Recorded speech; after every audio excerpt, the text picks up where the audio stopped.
welcome to the Mariah Jean Fit YouTube channel. I'm Coach Mariah. Make sure you like our videos, subscribe to our channel, and share our videos as much as possible so we can reach a broader audience. We appreciate your support and enjoy the video.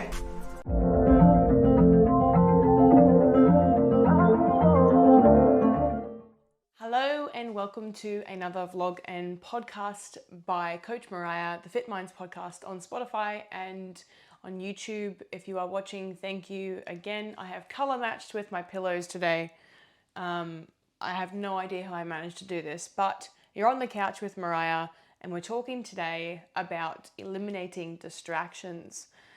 So obviously this is going to be a pretty popular podcast, I believe, from the notion that we have of people getting extremely distracted in their lives. I know I'm pretty bad for this at the best of times, but I'm going to tackle, number one, obviously, what does getting distracted look like? The benefits of getting rid of distractions, eliminating distractions, and then basically how can we do this? How can we pull ourselves away from distractions, back to the task that we were trying to focus on? And I'm going to use plenty of examples for us to do that, because coming from someone who was an incredibly distracted person to the point where I would lose hours of my day to distractions, and sometimes the strangest of tasks would pull me away from what I was doing. So there are obviously considerations to be made for those who struggle with attention deficit disorder or attention deficit hyperactivity disorder, so ADHD and ADD, but also mental health conditions as well that might see things like obsessive compulsive disorder, that might see some issues with being distracted, that kind of go beyond the scope of what I'm talking about today. But for anyone else who's listening, and maybe even for those who do struggle with any sort of mental health conditions or attention disorders, that they may benefit from this podcast in some aspect, in some way.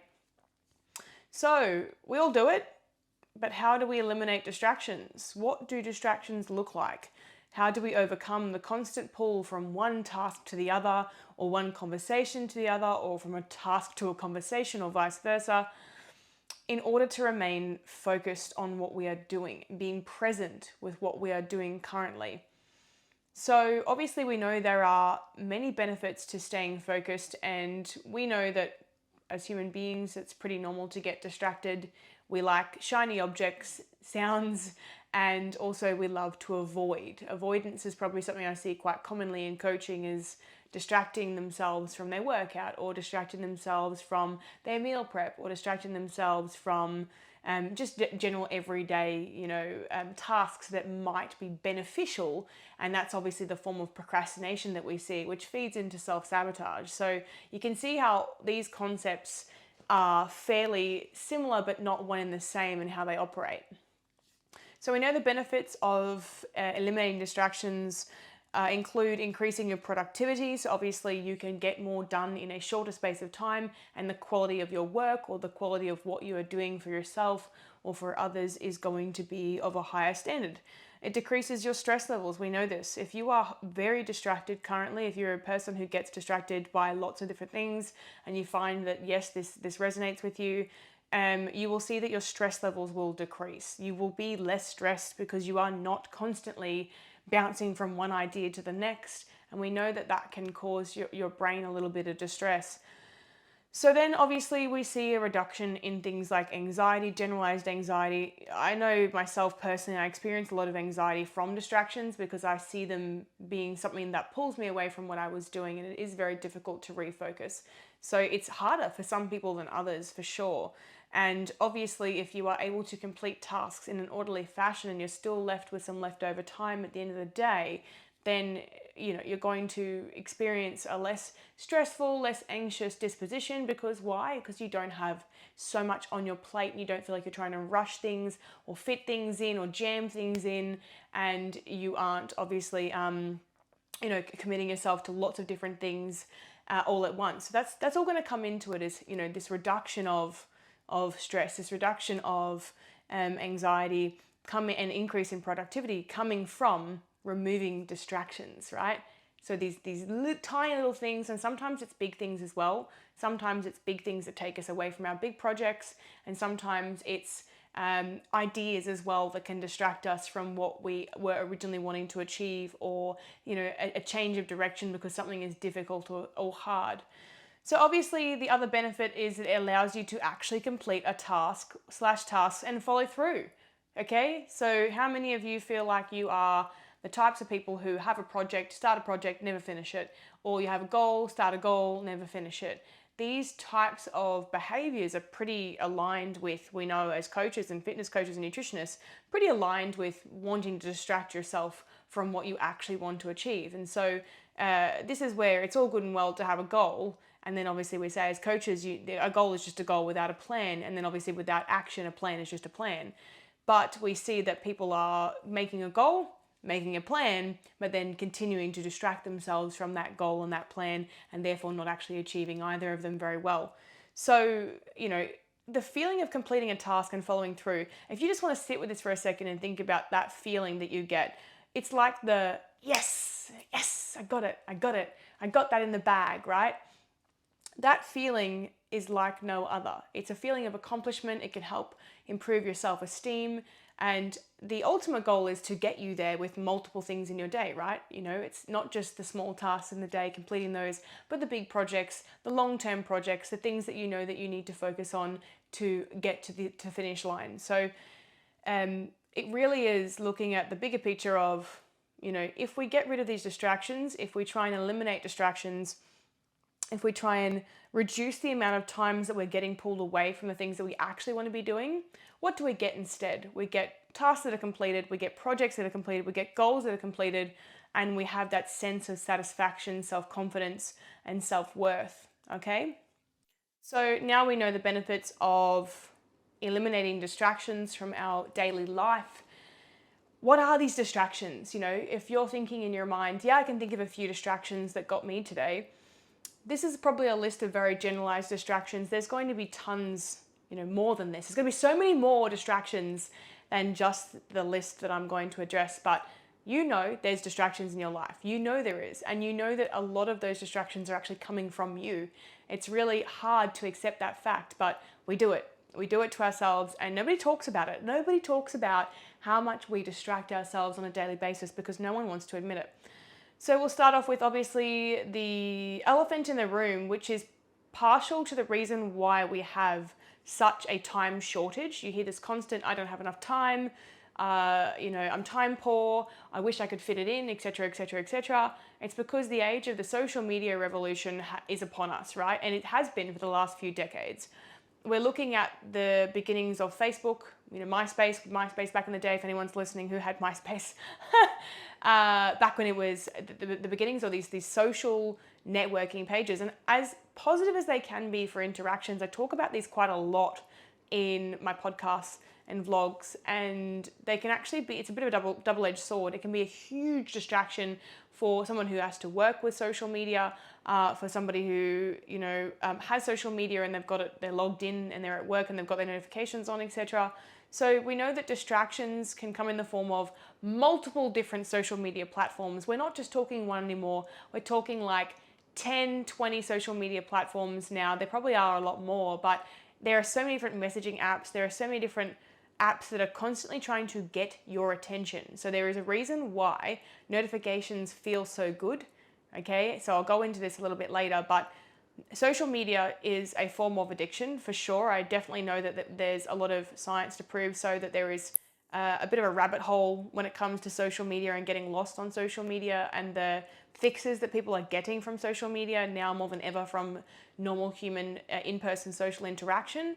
And so it's basically taken this massive chunk of time out of our days, and it can be unlimited. This is the interesting thing, is that social media can pull away not just 1 hour, not just 2, but for some people 5 and 6 hours on social media, or it might be their gaming platforms. It might be anything that's technology based. They might be binge watching episodes, whatever it might look like. As much as we may think that this is a guilty pleasure, spending time scrolling, etc., and the time spent on social media, the time spent on technology, if you are currently time poor, you literally have no excuse for not achieving what you want to achieve because you have been spending hours on these platforms. So if you currently say, I'm time poor, and you are on these platforms, any of these platforms, even gaming, etc., technology, for more than an hour in a day, and that's even quite a lot as well, if it's not for work purposes, it is literally your responsibility to take care of this. So we're going to dive into this in the next part, but probably this has hit you like a ton of bricks. Shit. Yep, I'm on socials a lot. In fact, I'm gaming a lot. Or in fact, I click into Facebook, Instagram, Facebook Messenger, Snapchat. I don't even have Snapchat anymore. TikTok, you name it. Think about it. How many social media apps do you currently have on your phone, and how many times are you clicking on these daily? So I'm going to focus really quite a lot on social media because really we're not actually more time poor than ever. We are giving up our time to things that don't matter as much as the things we actually want in our life now more than ever. So that's been the major change. The technology revolution was meant to make our lives more convenient, and it has just made our lives basically we're glued to the screen, even more often now than ever. So it's made our lives less convenient, I would say, in a sense that we have the illusion of convenience because everything is at our hands, at our reach in our hands in the way of technology. We can order things online very quickly, etc., etc. But for that reason, we then get these instantaneous hits of dopamine from social media, notifications, you name it, and it's all there in front of us instead of having to go out and seek those social interactions with people. So the other distractions, texts and calls. So again, it's phone, how much time are you spending daily texting people when you probably could be working or should be working? During your training session, how many times are you texting back, your partner or your best friend? Are you taking calls in the middle of things you probably shouldn't be taking calls in the middle of that aren't important? If it does look like it's coming from a loved one, perhaps that might be important. It might be an emergency, but outside of that, are you taking calls that you shouldn't be taking? Probably. There's probably going to be some times there where you're not putting boundaries up with people, or you're feeling the need or the compulsion to reply. So another distraction, the delivery guy at the front door. I would say that working from home, I can certainly relate to this one because we're in the online realm, in the online world, and we get things delivered. We get our groceries delivered. Pretty much everything that we get delivered to our house. Now, I'm not a shopaholic. I really am not a person who shops online very much at all. But if I do need something, I order it online. It makes sense, saves me time. But then when the delivery guy comes to the door, I have to stop what I'm doing, whether I'm filming a vlog, stop the vlog, go sign for the package. And then I have to, in my mind, I think, yes, I've got to unpack this package, and then I forget what I was doing, right? So the delivery guy, I know it's really strange, but can be a distraction on a daily basis if you're working from home or if you are a stay-at-home mum or dad. Another distraction, very obvious, and this is obviously another elephant in the room, probably on par with social media notifications, etc., is your kids, your partners, your housemates, or your friends, anybody within your direct vicinity, even your colleagues, in your environment, whether it's in your working environment, whether it's at the gym, whether it's the people you live with, whether it's your partner unknowingly doing this to you or you doing it to each other, whether it's your children, which we know is going to be a massive contribution towards distraction, is kids, they want your attention. But if we did clear up some of the other stuff, would we not think that maybe we would have some more time for our loved ones? We would have more time to spend with our children so that they aren't necessarily clinging to our hips all the time, which they do. We know they do that. But maybe if we took ourselves away from the technology a little bit, we would then be able to invest back into the things that we know are important. And that's why I'm going to talk about priorities a little bit later on in this vlog and podcast. And obviously housemates, if you're living with people, they can be a distraction to some extent because they have got their own lives going on, and sometimes they can dump their shit on you and you're probably not ready for it, or you might want your own space. So this is where we can start to learn the benefits of, if we have the luxury of living alone or living with a partner, but then again, we can obviously distract ourselves, each other as our partners in life. So there is that line there where you've got to realize when this is becoming a bit of a habit, especially late at night when you're trying to go to sleep. Big distraction can be talking to each other into the night, for, hours and hours past bedtime. And this may be where you've got to have a cutoff time of it's bedtime, it's not talk time. This is a distraction from your sleep. So see how there's lots of different ways that we can distract ourselves, procrastinate, or avoid to get ourselves out of doing the thing that we know is either going to take a lot of energy or not be that exciting to do. And so then we can start to look for those the stimulus outside of what we're doing currently. So obviously other tasks is another one. If you are, for example, I'm filming this vlog, and if I was to look around the room and say, well, the plants need watering or the floor needs vacuuming a little bit, that type of stuff where we're actually noticing other tasks, even on your laptop. So you might be, for me, it might be I'm working on a program and I say to myself, oh yes, I've got to order some lifting straps, or I've got to message so-and-so and let them know that the Fierce journey starts on this date, right? And so you start pulling yourself away from, or it might be that I want to, oh, that's right, I've got to message my lecturer about the case study that I'm not sure about. Whatever task it looks like, it's another task from what you're currently doing. And so this is where I see probably the most common, and it's underestimated how much it is a distraction. The common behavior of people doing one thing, but then doing 5 or 6 other things as well at the same time. So this whole multitasking to complete multiple tasks at once. And they think they're being super efficient by chopping and changing between them. And there is some reality around this and plenty of study and science to prove completely the opposite. So we know that other tasks can be distracting from what you're doing, especially if what you're doing creates it creates a feeling of pressure, or you feel like it is a taxing task, so it's a difficult task to complete. You are more likely to get distracted because you're looking for a reason to get distracted. Cleaning is a big one. I love to have a clean house, and so for me, cleaning can be a bit of a distraction. So what I will do is remove myself from an area that I know that, I typically tend to clean a few times over and over again. So it might be the kitchen. I know that if I just do that once a day, that it will get done. The benches will get wiped down. But I'm doing it numerous times a day, then obviously that remains a distraction from what I actually want to be doing for the day. So again, this applies to people working from home. You might go, oh, there's washing needs to be done in the corner. If it's not overly urgent and the kids don't need uniforms for tomorrow, probably not. Just go back to your work day.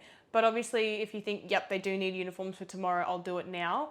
Again, switching from task to task, or things like cleaning, etc., can often see that you find it very difficult to focus back on what you were doing, and then you get even more distracted. It becomes a snowball effect. So again, I'm going to go into how we can tackle this, because you're obviously thinking to yourself, yeah, okay, cool. You've personally attacked me for at least 15 minutes, Mariah. I am guilty of all of these things. How do I get past this? Obviously, there's more distractions. The job you put off for months, it might be something sitting around the house. It might be that you've meant to weed the gardens and you're looking at them and you're going, shit, I better go do that now. Things that literally pull your attention away from what you are doing, that have nothing to do with what you're currently doing. And people will often seek those out. They will seek out distractions if they feel uncomfortable doing what they're doing. Random thoughts of things you've forgotten to do, or even just random invasive thoughts I've found as well. So a great example is if you're at work and you wonder if your pet is okay, or if you wonder if your kids are okay when you're at work, or you're worried about your partner and you think, oh, he's having a bad day. I remember he wasn't very happy this morning, and see how your mind starts to wander away from what you were doing at work to personal life things. Now that's very normal. We know that, I know I go to the gym. It's very difficult to switch off from my work life and then go to the gym and actually have that time to myself. So more often than not, when I go to the gym, I actually have to internally tell myself, this is my time. This has nothing to do with work. This is not a time to message my clients. This is not a time to think about work. This is not even a time to do any sort of admin. It's a time to be present and train, and this is for me. If you can make a lot more of these invasive thoughts and into what are they doing to me currently, like this is what I'm going to dive into. What are they doing to me currently? Is this aiding me? Is this helping me? Is it urgent? Do I need to address it straight away, or is this just an invasive thought? So a lot of that will come down to figuring out in your own mind what's happening, not just letting the thoughts drift in without being mindful of how they did it, or whether or not, okay, I'm distracting myself now. Self-awareness is a massive part of eliminating distractions, because without that component, without that self-awareness, without even the will to be self-aware, you will not be able to eliminate distractions because you won't even know you're doing it and you won't even care that you're doing it. So self-awareness is a massive part of this process and this journey back to focusing and becoming more productive and ultimately living a nicer lifestyle, being happier, being calmer, not rushing around everywhere, not being late for everything, and certainly not feeling like you're burning the candle at both ends because you are trying to make too much fit into a shorter space of time and you are using distractions as a reason to take yourself away from things. So sounds, smells, and visuals, obviously there are, you can have some sort of textile distractions as well. So it could be literally that, you're sitting on a couch you don't like the feel of, whatever it might be. But it's going to be predominantly things like things that you hear. So you might hear a dog barking next door. It might be that you smell something cooking in the kitchen that's delicious, or you smell your co-worker's lunch and you want to know what that, tastes like.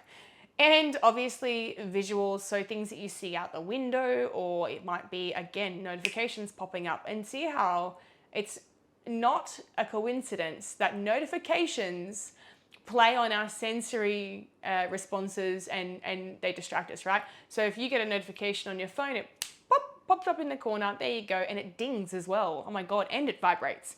So you're getting this feedback of, here is a sensory experience, I'm going to give it to you right now, instantly, and it might look like a DM or a notification, like a comment or a like. It might look like, you might have got an email and it's popped up in the corner of your screen. And it's no coincidence that these apps, these programs that have been designed over the last few decades, etc., they have been designed in a way where the colors appeal to you, the sounds appeal to you. Like there's been enough research to support this idea that they've got you, they want to have you, and they want to have your attention. Whenever your attention is on something else, they want to have your attention again. So they've got to try and grab your attention constantly. It might look like you're getting distracted by advertisements and you're getting pulled away to an online shop, right? While you're trying to do something else. And we've all been there when we've had an ad pop up and go, oh, that looks fun, that looks interesting, and then you forget what you were doing. And even with email notifications as well, if you see where they pop up in the corner of the screen, every time you get a notification, there's a reason why it comes from a certain area and it comes in a certain way. There is so much tact behind technology and getting your attention. So that's where sound and visual can come in. But obviously the other visual aspect would be something like a cyclist riding outside, or it might be that, again, you might see a dog or a bird out the window and you might think, oh, I'm daydreaming about dogs and birds. And then all of a sudden you're off on some tangent inside your head thinking about how cute they are. Or you might literally be gone for 15 or 20 minutes daydreaming and then completely forget what you were doing. So I probably would say that things like seeing a bird off in the distance is a less distracting stimulus than technology, in that seeing the bird, you see the bird, it's gone, it's kind of over and done with. So whereas technology, it kind of demands your attention for you to pay attention to it. And you might even see that your pets are a bit distracting sometimes too, which I'm going to be honest, they are the best kind of distraction from work, etc. And sometimes you've got to know the difference between a toxic and probably not very beneficial distraction, and maybe a distraction like a cat or a dog that's coming up for a pat that might actually help you refocus on your work if you have been trying to knuckle down for too long. So we'll talk about that when we dive deeper into the how. And obviously the final distraction, there's going to be more. There'll be things like, for example, long-term distractions. So if you have a goal in mind and you've been distracted by another goal, it might be that you've had a goal to compete and then all of a sudden you see someone doing powerlifting and you go, I want to do that instead. But you want to do both at the same time for some weird reason.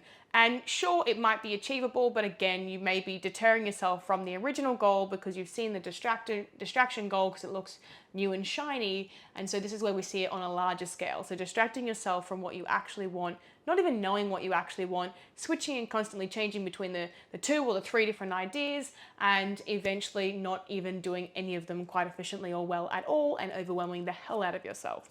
So the final one is uncomfortable feelings can be very distracting. We know, as I mentioned, things like invasive thoughts. So uncomfortable feelings like, for example, if you're just having a shit day, if you had a fight with your partner, or you are mentally not doing well. And this is, honestly, it's actually completely okay, because we know that we are in a day and age where mental health is no longer stigmatized, that people can actually have mental health days and it's completely okay. And in fact, it's probably encouraged. But you might be having a shit day and you rock up to work, and we've all done it. We've got to work, or we've got to our desk and we've just stared blankly at the screen because we can't focus, because we're being distracted by our feelings and our emotions. In that instance, especially if they're very intense emotions and feelings, sometimes it is a good idea to sit with those feelings, to, obviously get some help, have a chat to someone for some support, but certainly don't put yourself in a position where you're forcing yourself to do something else, because people talk about distracting yourself from your feelings by doing something else, only if that feels right. Again, I can't give too much advice when it comes to emotions and psychology, etc. But certainly that we don't want to get stuck on a thought pattern over and over again in our minds, which is distracting us from what we know we need to do for the day. If we're finding that is continuous and it is returning a lot, that's where we can obviously seek out some professional help. Seek out help of a friend or a family member or somebody who can support you a little bit through that moment, and then obviously move forward from there. So there's a lot involved when it comes to this type of stuff. Distractions is such a massive umbrella, but at least I've addressed some of the major ones there. So obviously we've kind of tackled, why we need to eliminate distractions, the benefits of eliminating them, exactly what they are and what they look like, and they may be even more than what I've explained. So how do we do this? Well, obviously, as I mentioned earlier, practicing self-awareness is essential, absolutely necessary. Without it, you will go nowhere very quickly when you're trying to change a particular habit or behavior, because you don't even admit that you're doing the thing in the first place. So ask yourself, what you're doing is helping you or sabotaging your day, okay? I do this often. I've done it a few times today. If I felt like I was getting distracted having a conversation, or if I felt like I was, running back and forth and doing different things, I would literally stop myself in the middle of the room, or even in my mind, and just say, are you distracting yourself, or are you changing tasks because it's efficient? What are you doing? Really start to ask yourself these questions so you can come back to what you were doing. It takes time to become less distracted. So please be patient with yourself in this process, coming from someone who was incredibly distracted to much less these days, and certainly getting better and better as the days go on. But it is a daily effort. Obviously, you could wake up tomorrow and be just as distracted as you were the day before, or you can wake up tomorrow and decide, that's it, I'm going to do something about this, and the day after I'm going to keep doing it, and it will take a lot of conscious effort to be less distracted until it becomes second nature to not allow yourself to be distracted. So obviously, turning off your phone notifications is going to change your life. And it's really interesting, because you would think, coming from someone like myself who I have podcasts on socials, on Spotify and on YouTube. I have Instagram, I got Facebook, I don't have Snapchat anymore. I see no purpose and need for Snapchat. I've got TikTok, I've got Facebook Messenger, I've got business suites, I've got LinkedIn, the list goes on, Outlook, you name it. Like, it's not all socials, but I've got lots and lots of different apps on my phone, right? And so my key to the first peace of mind I ever experienced in my life was when I got the advice to turn my phone notifications off. I want you to do this right now while you're listening to this podcast. Turn them off. Turn them off. You're going to check them. Turn them off. You don't need them on. Why the hell does anybody need to be able to message you instantly? They don't. And if they tell you they do, that is a load of absolute crap, unless it's someone texting or calling you for an emergency, okay? If you turn off all social media notifications, especially those, and if you keep getting notifications coming through, turn them off. Just figure out where they are, go into your settings, your notifications, turn them off, okay? Even your bank, everything. I keep my bank on, actually. I keep my bank on so that it tells me when money is coming out and going in, and that's just so I know. But even that, if you can do that, if you know that your budget and you've got your calendar all sorted, maybe you can turn that off too. The do not disturb mode has become one of the best things I think I've ever seen phones to come out with more recently than ever, and I think that it's because they have a social requirement to do this, because people are now getting so distracted that there are probably serious lawsuits going on out there, where people are texting and driving. They're doing all sorts of dumb shit. So do not disturb mode. This is something that is fantastic for certain hours. It might be a work mode. You don't receive text messages during work hours. If you have a look at your do not disturb functions, there's so many different ways you can set it up. So you can have it so that you don't get any sort of texts or calls during the day while you're working. You can have it the other way around. You can have, limited contacts that can contact you or that can come through as push notifications. You have the ultimate say when it comes to what comes through on your technology device. And also, you have the ultimate say as to whether or not you even use it. Whether or not it sits beside you and, it just sits there for the day, or whether it goes in a drawer. That's another tip. Put your phone in a drawer, turn it off, put it on charge. Have it so that you know how many times you're going to pick up that phone daily and count it. Hold yourself accountable. Put up a little stroke on your mirror every single time you've picked up your phone for the day, and it will blow your fucking mind how many times you are consciously or subconsciously distracting yourself. So turn off your phone notifications. It will change your life. I'm going to tell you it again. Turn them off. And you know what? It's interesting is when I think social media channels are probably going to hunt me down. No, they won't. But they don't want you to know this. They don't want you to know that you could just turn them off. You could just, and also to the next point, sign out. Okay. Something I've been getting into practice a lot of is signing out of social media quite frequently and signing back in for enough time to reply and then signing out again. So something that I do personally, I think it works really well, is I will sign in the morning to reply to emails, text messages, and I go for my walk when I do that. Sometimes I don't. Sometimes I have my morning coffee. And then once I've replied to all of them, I then sign out and then I leave it a massive chunk, go and get some actual work done. And then lunchtime, sign back in, reply to everybody again, sign out again.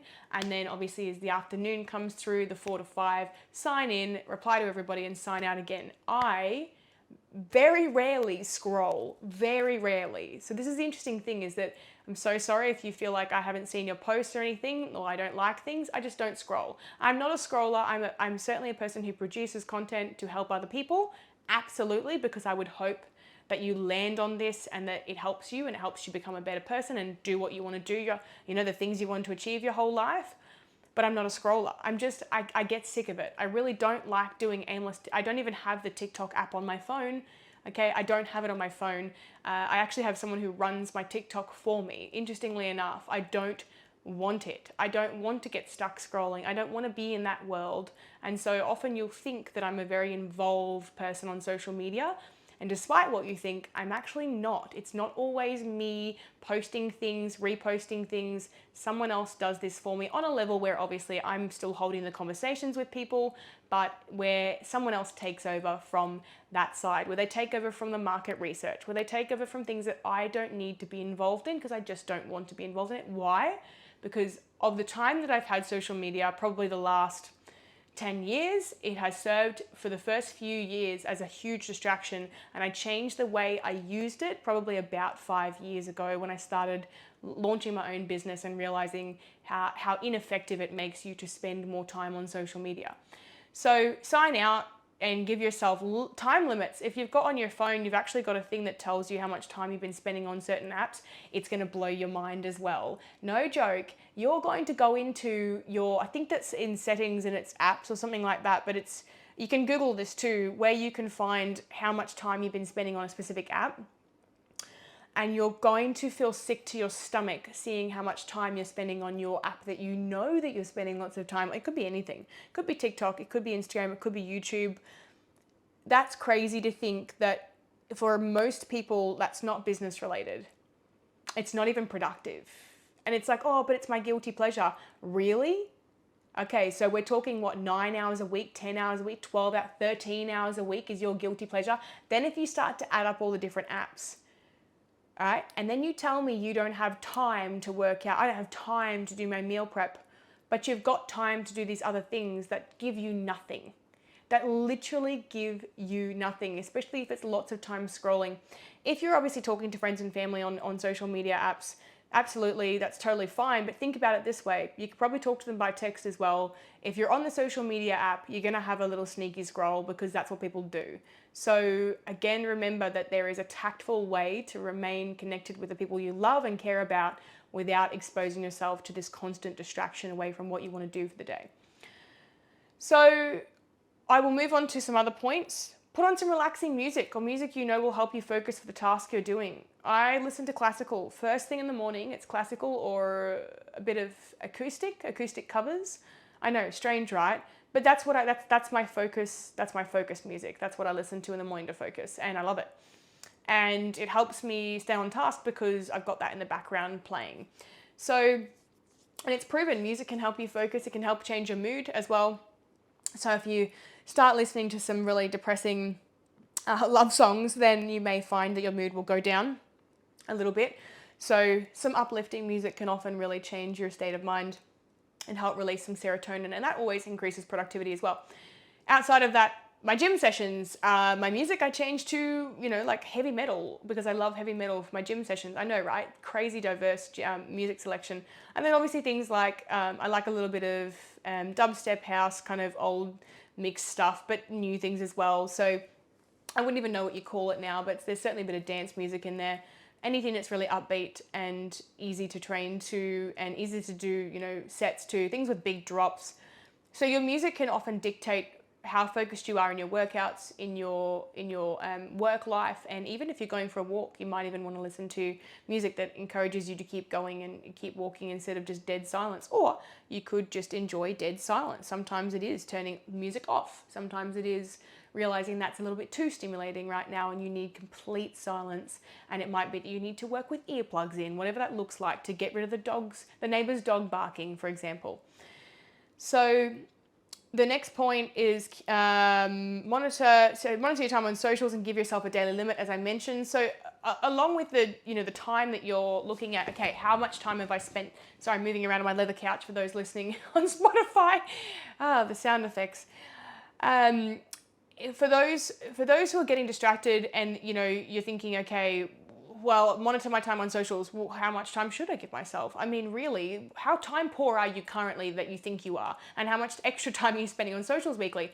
If you're spending, if you're auditing your time and by the end of your audit, you're like, I'm spending 2 hours a day on socials. Halve that. Give yourself an hour. Give yourself half an hour. Give yourself, and then if there's any extra technology, maybe give yourself half an hour to an hour on that. This is literally like a drug, right? TV, PlayStation, Xbox. We see this issue with sedentary population where people are sitting down all day and yet they're consuming so much sitting down. It's like, I'm sitting down doing this vlog because I've done my 10,000 steps today, plus some, right? So I can sit for the day, I'm good. But have I sat at all today? No, I haven't. I haven't sat once. I've been standing up and walking around all day, making sure that I'm getting my steps in, but also obviously being constructive with the use of my time. So if you can do things walking, and I've said this in previous podcasts, getting distracted away from what you're doing to sit down, to watch something, to be on your phone. And if you notice you're doing it too, the phone goes off and you sit down with it, right? It's like plonk, recipe for sedentary, plonk. Like, really? Oh my God, crazy. Your phone is a dead weight. Your phone is weighing you down and your TV is weighing you down because you stay stuck to it. If you can consume this vlog or podcast walking, please do it, right? If you can consume this walking, get off your ass for the last 20 minutes and go for a walk. You don't need to watch my face. You certainly don't need to sit down to listen to a podcast. Go for a walk, move around your house. I don't care. But if you haven't done your steps for the day, if you have, sit down, enjoy. But certainly, really, monitoring the time that you have on your phone, technology, anything, and give yourself a limit is so smart, because you can give yourself back time for your sleep, for your time with loved ones and friends and family, for your little projects that you've been putting off forever that you really want to do, hobbies that you've been putting off, if you want to go to a pottery class, whatever. You get to have that time back now. That's a gift back to you, okay? So really, this should change your life. After this, it's crazy. So as I mentioned, put your phone in a drawer, hide it, put it on charge, even turn it off. Turn your Wi-Fi off your computer if you don't need it. This is a really interesting one, because obviously if you've got notifications on your laptop, they're still going to come through, but you can, if you're looking at, you need to write something, for example, you're at work and you've got a big task you need to do, you've got to write something up, you've got to do an Excel spreadsheet, you don't require Wi-Fi for that, not for everything. If you don't require Wi-Fi for it, turn your Wi-Fi off so that you then can't even purposely distract yourself by jumping on the internet and using it, so that you can't open a new tab or browser, so that you have to finish what you were doing. Some of the best books were written in the middle of bumfuck nowhere with no reception, right? Because the person had no access to distractions. And this is what is important. Often if we take ourselves away, if you've ever taken yourself away on a weekend with no internet connection, heaven forbid, It is the most blissful, peaceful, calming experience you will ever have. You'll be a bit confused at first, but it will change the way that you see the world because you are no longer so focused on a little phone in front of you and you are focused on what is around you. And this is the beauty of switching off. This is really why I spend a massive chunk of time saying the distractions that you currently have are going to be mostly technology. So you need to have unplugged days, times, etc. Social media free Sunday, technology free Sunday, where the family does not watch TV, where the family does not use technology, where the family does not, with the exception of music maybe, right? Where the family does not rely on sitting on their butts with the deadweight phone and with everyone with their phones around being entirely social with each other, and you unplug. It is okay to unplug. Don't feel guilty for doing so. If you turn your phone off for 24 hours, if your immediate loved ones are in front of you and around you, and if you know that there's nothing kind of pressing going on in your family at the moment, then yes, it's okay to unplug. So, as I mentioned, sign out after your morning replies, sign in while dinner's cooking, maybe reply then or whatever, but give yourself a limit. Much of your time is being wasted scrolling endlessly. What a reality check. No phone in bed or while someone is speaking to you. Don't use your phone in bed or while someone is speaking to you. I think it's one of the rudest things ever is for someone to use their phone while someone's speaking to them. But certainly I think as well, if someone's doing something on their phone and you come up and try and have a conversation with them, don't be surprised if they're distracted. Let them finish what they're doing first and then obviously try to spark up that conversation. So, but not taking your phone to bed will change your life because you'll realize that you probably haven't been engaging with your partner as much if you've got your partner in bed, maybe your kids late at night as well, and that you might be using your phone as a distraction from reality. So obviously auditing your own time, not just on your phone, but literally make a time diary of what you've done for the day. I know it's crazy and I know it's going to probably be a bit of a reality check as well, but I did it a few months ago. And I was intrigued to see how much time I was spending replying to things on social media, etc. And how I was actually disheartened to know that that was pulling me away from the rest of my life to enjoy just normal daily things that, for myself, for example, or even just get actual work done for clients. So, and for the business. Obviously, you'd be surprised how many times you change tasks / get distracted. Like note, I did this for 10 minutes. I did this for half an hour. Even just do an audit for 4 hours, 3 hours. You would be shocked at how little you're actually getting done in relation to and how much you think that you're busy but you're just distracted. Then try to fill the gaps that you are using as distractions. So it might be that you're going on social media and scrolling for half an hour. Try and chop them out by having set times that you do things in a day. So for example, emails 9 to 10 and 4 to 5. So you might reply to emails 9 to 10, 4 to 5. Instead of going emails, or you might go emails 9 to 10, 11 till 12 and 4 to 5. You might not need that much time, but maybe it's communications with people. Maybe it's 9 to 10 for emails and messages, 11 to 12 for emails and messages, 4 to 5 for emails and messages, and the other chunks outside of that might go to things like the projects that you need to complete. It might be some admin tasks, some accounting tasks, whatever is on your list of to-do things for work for the day or for your life and for what you're doing at home. So now what I want you to do as well is multitasking, again, is not proven to be more efficient. Okay, so we now know that, and we've known this for a while, that you multitaskers out there, I can multitask, I'm really good at multitasking. You're really good at doing multiple things inefficiently. That's what you're good at doing. Now, it's really different as to what you're multitasking. Like it does come down to, for example, if I am picking up this blanket and folding this blanket at the same time as doing this vlog, so I'll pick it up and do the folding. Really, while I'm folding this blanket, it doesn't take a lot of my brain energy to do this. And you know what? Most people underestimate how much brain energy they're actually using. So if you're doing the folding, I'm terrible at folding.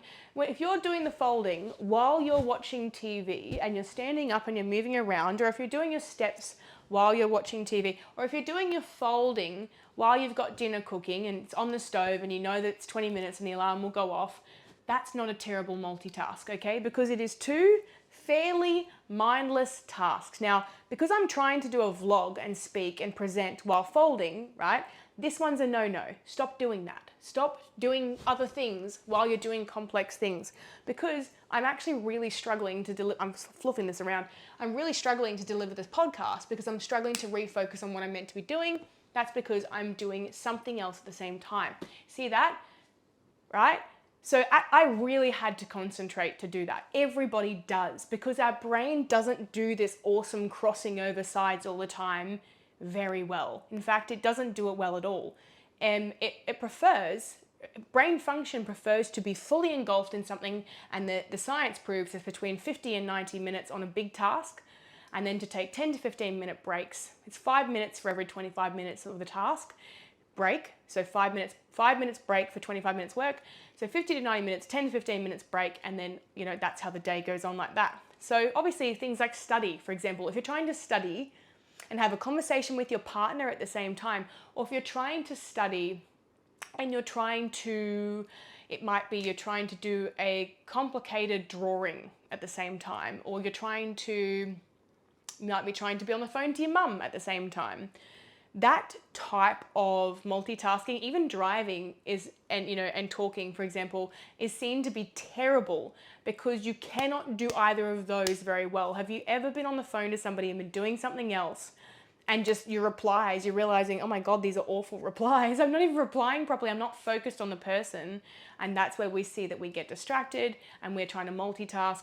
So again, stop multitasking, stop doing it. I don't care who you are, you're a shit multitasker. Nobody's a good multitasker because it doesn't exist. There's no such thing. You think you're being efficient by doing lots of things at once and switching and changing all the time, but all you're doing is actually creating more work for yourself. Why? When you switch from one task to another, let's say you're working from home and you're working on a document or something that you're writing up, a training program for a client, and you're 20 minutes into writing this training program, and you go to yourself, oh yeah, do you know what I'm gonna do? Oh, I'm gonna take the bins out, and on the way back, I'm gonna check the letterbox, okay? So you've just interrupted what you were meant to be doing and finishing to go and do something else, and you haven't finished the task, and you haven't even got close to that 50 to 90 minutes, right? But by doing that, when you go and take the bins out and check the letterbox, you've given yourself that little break a little bit too early. You come back to do that task and it takes you all of between 10 to 20 minutes to refocus. If you simply completed as much as you could to the 50 to 90 minute mark and you went gung-ho and your brain starts to go, oh, all right, that's it. That was a long time doing that. Okay, let's get our eyes away from the screen. Okay, because that's normal. It is normal to get to a point where your brain's a bit fried and a bit over it. And then you take the break, the 10 to 15 minute break. It's actually seemed to be beneficial at those types of changes where you've got the 50, 90 minutes, 15 minutes, 50, 90 minutes, 15 minutes. Then you take that break and you say, I've got 15 minutes, I'm gonna take the bins out, I'm gonna bring the letters in, I'm gonna make myself a cup of coffee, and I'm gonna look forward to that. It's gonna be a nice break for me, right? And then you come back. It's much easier to refocus then because you'd let go of it completely when it was doing your head in.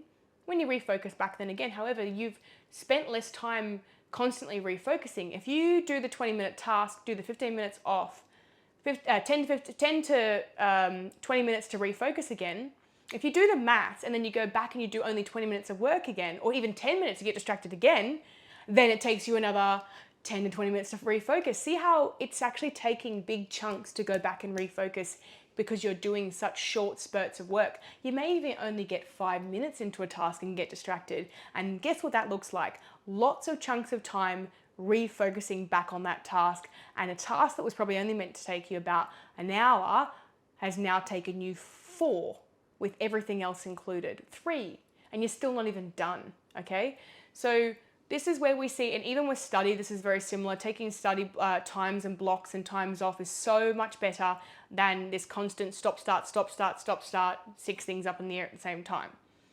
So the other thing we can do is close our bedroom door or office. My current office door is shut, which means no one comes in here. They're not allowed in here. This is a boundary I put up. When I'm doing something, my space and my environment is protected. So obviously it's not always possible having kids, etc. But this is where we've got to look at, how do I protect my environment? Do I get some help from my partner? Do I get some help from my loved ones?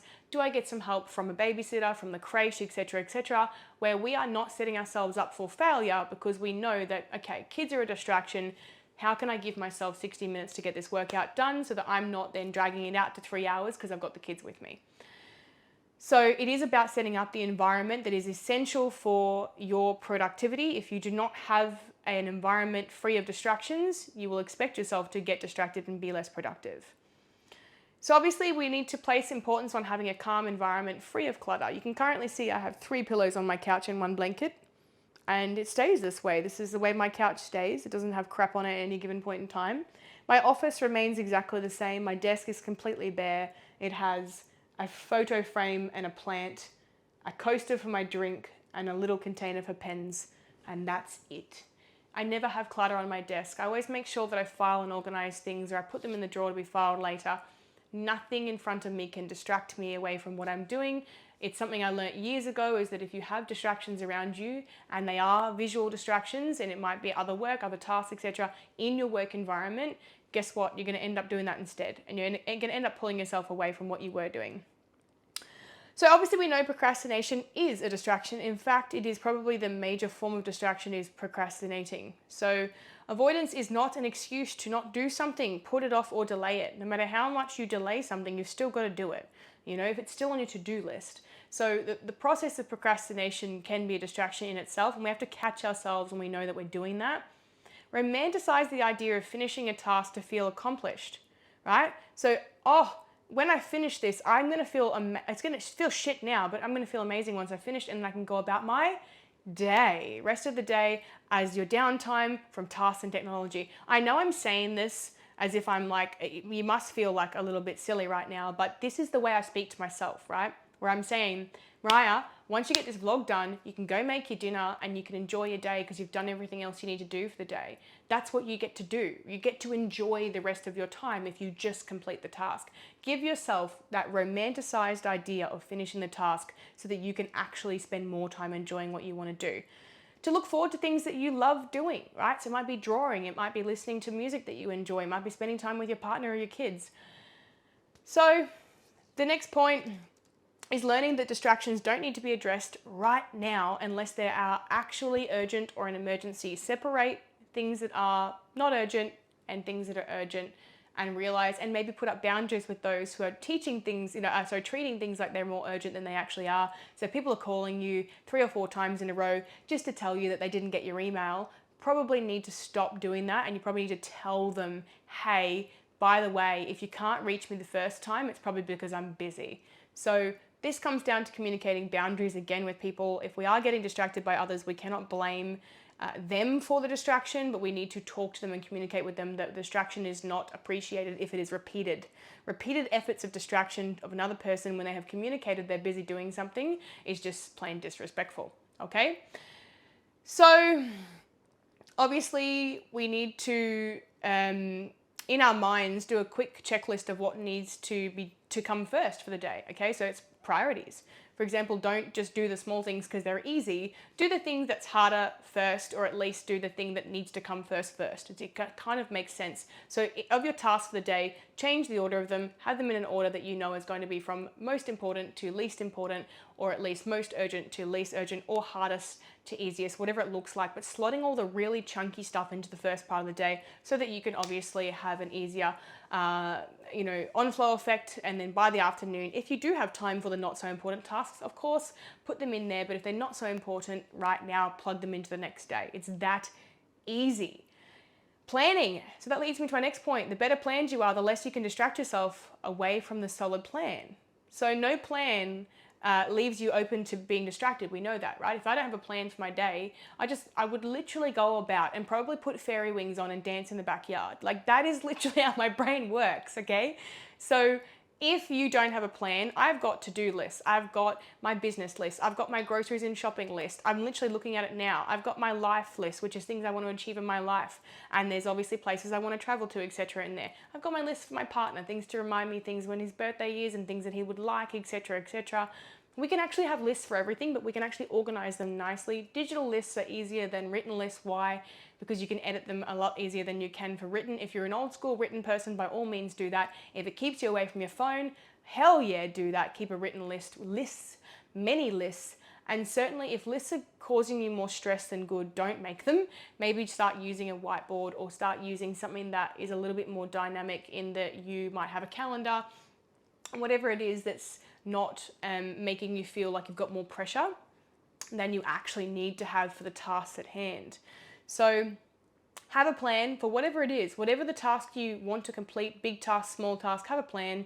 It might be a really small plan for the small ones, big plan for the big tasks, but then break that down into smaller plans and goals as well. So if it's a really big task, it's going to take 10 weeks. Well, what do you need to do in week 1, 2, 3, 4, 5, 6, 7, 8, 9, 10? But think about weeks 1 to 4 first. Then in those 1 to 4, think about in week 1 what you need to do for day 1, day 2, day 3, and then maybe day 4, day 5, day 6, day 7. Do them in the order that you need to plan them in. You don't need to go and plan 30 days ahead of time, for example, for a task or a project, unless you need to know that information now. So again, breaking big tasks down into smaller tasks can help them feel less overwhelming. So think about your priorities. Obviously, when we finish up this podcast, really think about them. When was scrolling on social media or watching TV a priority? Okay, and the reality is it isn't. Don't laugh about it. It's actually really quite sad how much time people are spending on technology. It's not a priority. It's not important. It's a waste of your fucking time. Stop doing it. Like, please. And it's interesting because I do produce content, right? You'd think that I would want you interacting. No, I don't. I'm not that hungry for your attention that I need you to constantly interact with my content to feel validated. I want you to listen to this stuff. I want you to listen to the juicy podcasts that actually teach you the real lessons in life. Sure, social media is not that harmful in small doses, okay? Small things here and there, little giggles, little laughs, little moments here and there. But remember, you will never, ever look back in your life and think about a reel that you watched 10 years ago. You just won't.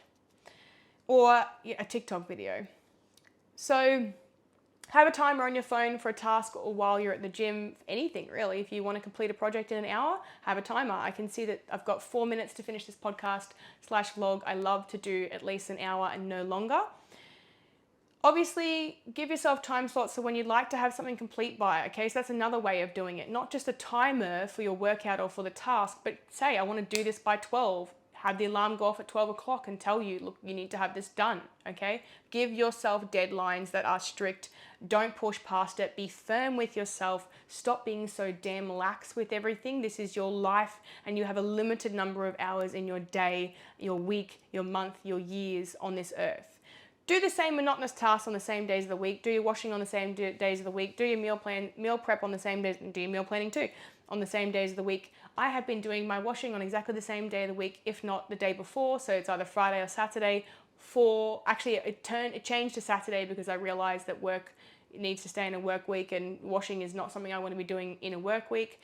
But I've been doing it on the same day, or just, it was Friday for about, I think it was Friday for about 4 years, and now it's been Saturday for about a year now.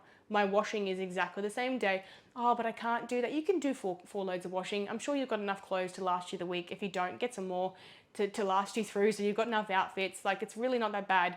Be more efficient with your time. Stop doing random shit all over the place. If it's monotonous tasks, do it on the same day every week. And then it eliminates this idea that, oh shit, that's right, I gotta do that thing, and then it serves as a distraction, okay? Seek out some help and support, as I mentioned. I really want to stress that is that if you're feeling really overwhelmed listening to this podcast thinking, well, you know what, my major distraction is my kids, cool, okay. It's okay, you're not alone. You're never alone. You are never alone. No matter how alone you think you are, there are people out there who want to support you.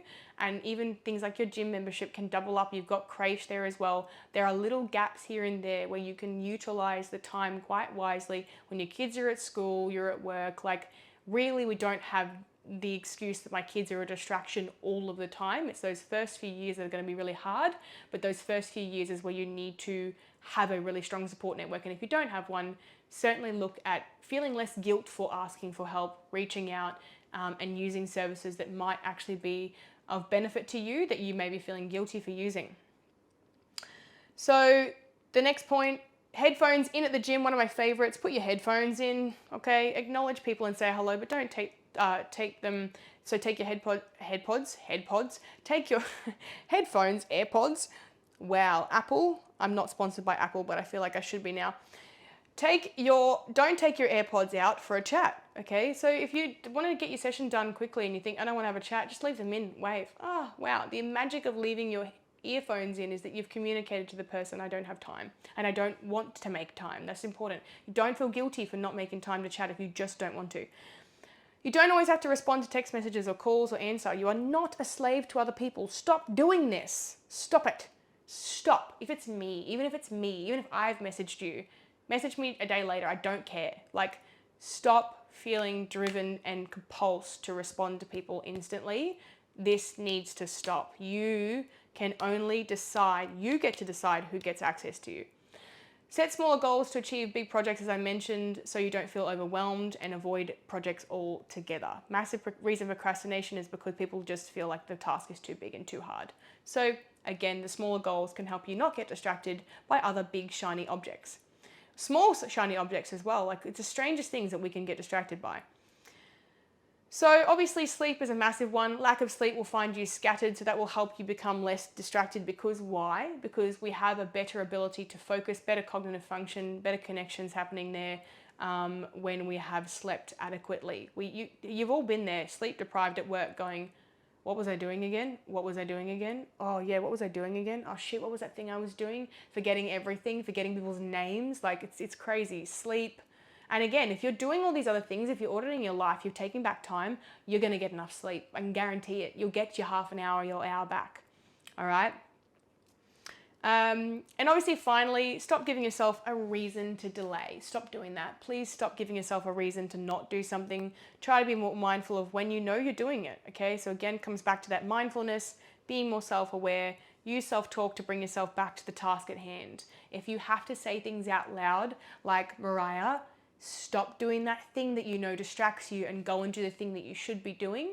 I actually do this verbally to myself.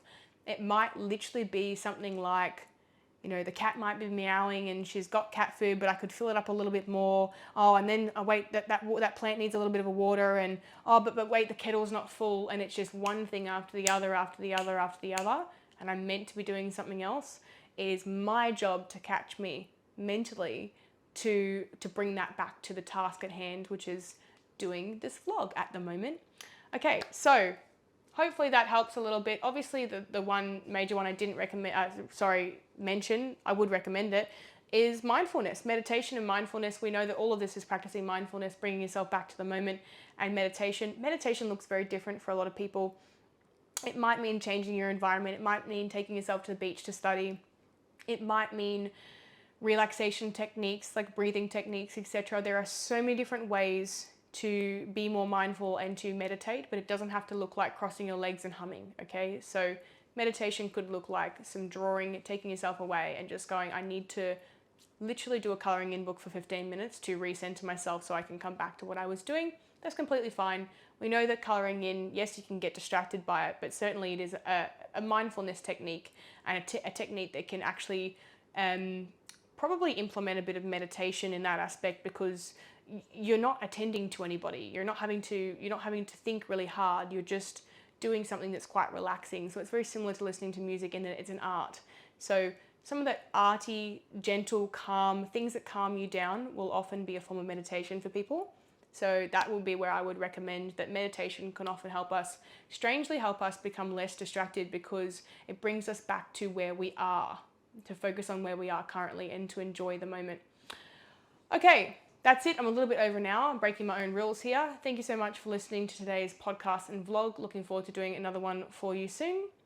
Make sure you like, subscribe, share and all that jazz, because it helps us reach a broader audience. Okay, thanks a lot. Bye.